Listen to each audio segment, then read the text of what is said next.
Hello guys, in this video I am going to show you how to add a notebook to your favorites on the GoodNotes application. But first I just want to mention, don't forget to subscribe to my channel because at 10,000 subscribers I am going to show you my whole YouTube revenue statistics and growth strategy, how to make money online. So let's jump into it. First of all, open the application on your phone. Then you should select the notebook that you would like to add to your favorites. Tap on it, and now you should tap on this three dots icon in the upper right corner of the screen.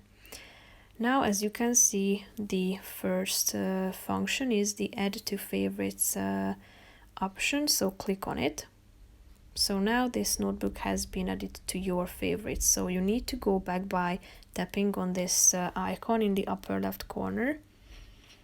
Now go to the favorites section by clicking on the last icon down below, and as you can see, this untitled notebook has been added to this section.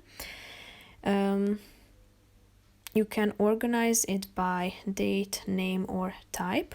So if there are more than one notebooks, you can organize them by the date of creation, name of them or their type. If you would like to remove this notebook from your favorites, all you have to do is clicking on this red icon, thereby removing and getting rid of this document from your favorites. So that's pretty much it for this video. I hope you found it helpful. If you did, consider subscribing and see you in the next video. Bye bye.